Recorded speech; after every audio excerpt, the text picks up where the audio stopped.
if you're watching this, you probably are pretty familiar with classic type trucks because this is a classic truck. But you're familiar with the 50s and the 60s where the wood and they got the little metal slats that hold them together.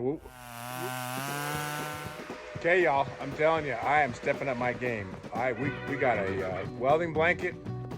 I am doing my very best. I'm gonna take this whole thing in the shop. We're not welding it outside because I got gas with my MIG, so I am definitely stepping up my game. I have got to work on the front end here on that brace in between these two, and I am going to not scar this cab, not going to leave any smoke marks, not going to leave any spots of sparks or nothing. We are really stepping it up. So I got this one put in place. So it's going to be a double, I'll show you, it's going to be a double space kind of deal. I got a couple tacks on that. It's going to look like that. I'm not going to weld it all the way across, but I am going to stitch weld it in a couple of places. And then we're going to powder coat the thing, man. It's going to be sweet. Yeah, we're ready to go. I'm having some fun. This is going to be the project, for me, a project of a lifetime right now. Hopefully it just gets better from here. I'll find some more stuff to do like this. This is too cool. Good afternoon. Yeah, it's been a while since I could get back on this truck again. So, and it's mid-afternoon. I've already done some adjusting and some things I needed to do for the flatbed. So let's get started again. Let me show you what we're thinking here. I'm going to try and do better this week to get you, walking you through what we're doing. So let me go up here and we'll show you what we've decided kind of to do. But I got to get my final approval from Brent, and I'm kind of waiting on him. He's doing some tire issues and we got some things going on. So let me see if I can get that. I'll walk you through it. Okay, the thing we decided was that this was too bulky out the side because we didn't want, let me show you from back here, okay?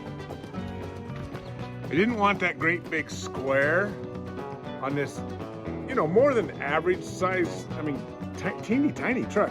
But we got the wheels in, right? So we're fit there, but we kind of got thinking this looked too bulky. This felt too bulky right here. So we're thinking we're gonna cut this off. I'm gonna put a piece in here for the boards to sit on. And then we're gonna run boards parallel down along here with metal box tubing in between to make it look like, if you're watching this, you probably are pretty familiar with classic type trucks because this is a classic truck. But you're familiar with the 50s and the 60s where the wood and they got the little metal slats that hold them together.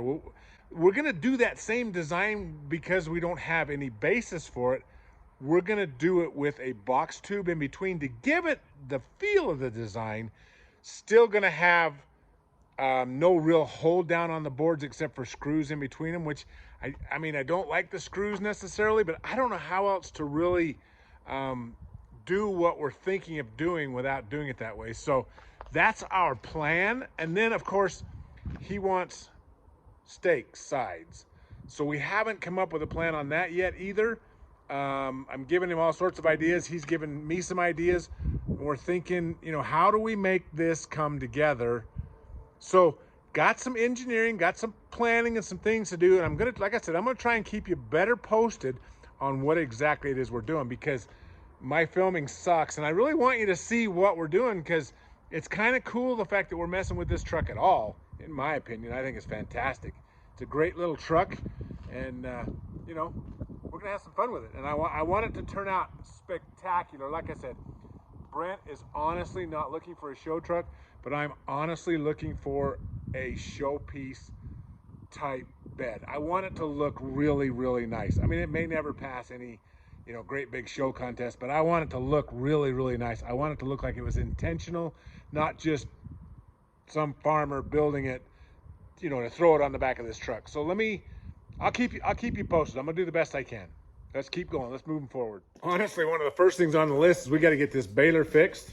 Some of these teeth and some of these separators have broke, and we're gonna get some of those fixed. And there's a bearing that's got to be replaced, and then we're gonna pull it out of the shop so that I can finally get everything inside the shop so that I'm not working outside because honestly, as I said the other day, my welder with the gas cover, which is a MIG, you know, that's what they do. They put out gas, or you can use a flux cord wire, which I do not like a flux cord wire for this type of weld. I want it to be an in-shop weld.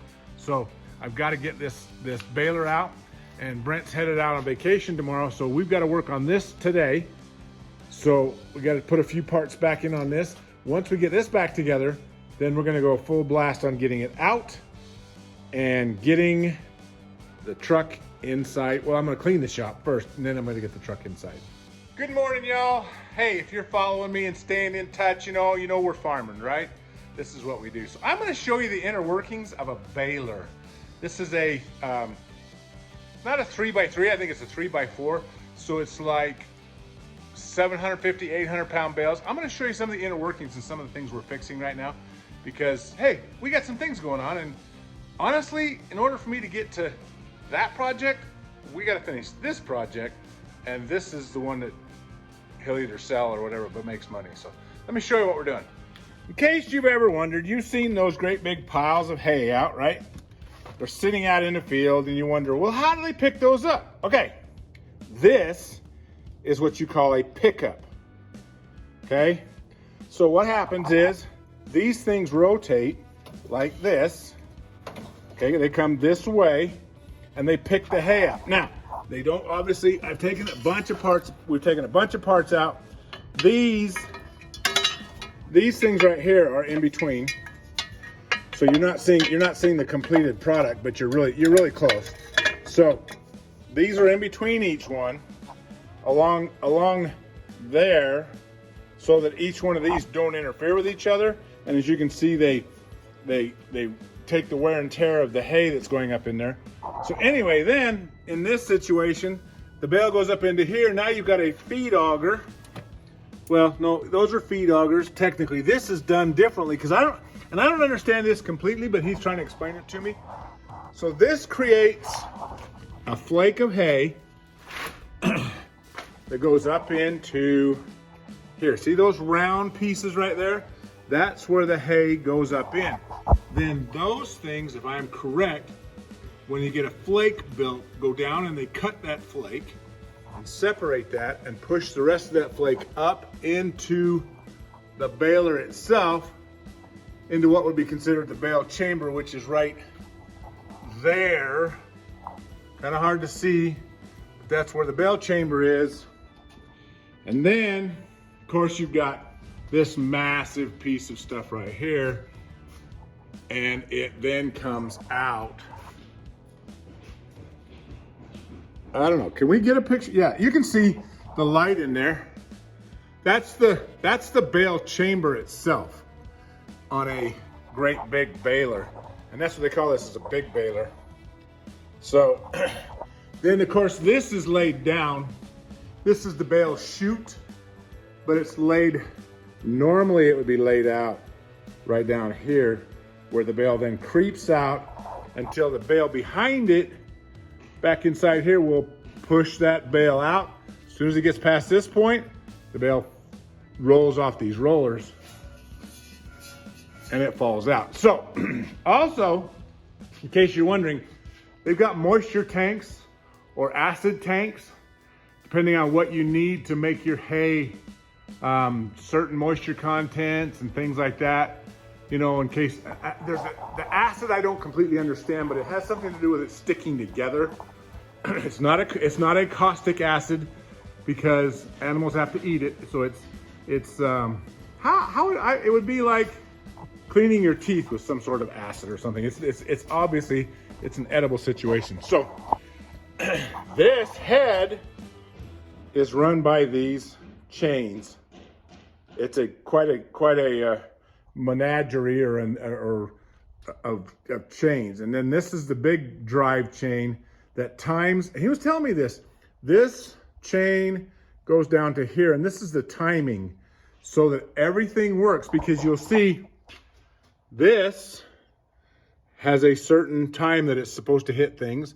This rolls it, this change, everything does something. This is where the knotters are inside of there, I think, Brent can correct me one day when I'm really intelligent. But this rolls into here and does another function.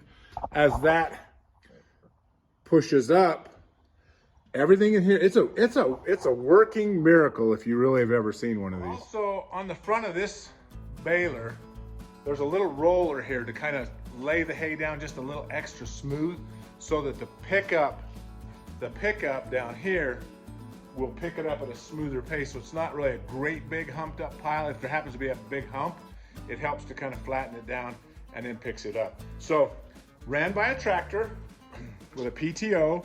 I think we'll get to that here in a little bit and I'll show you.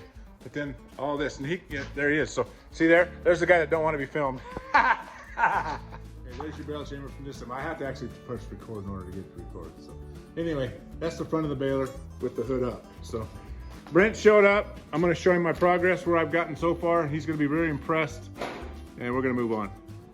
Pretty much the finished product. So here's what we did. We changed these bearings out and put all this back together. I gotta put tines on. I gotta put these pieces back together. So pretty much we're done. We'll get the finishing touches done, but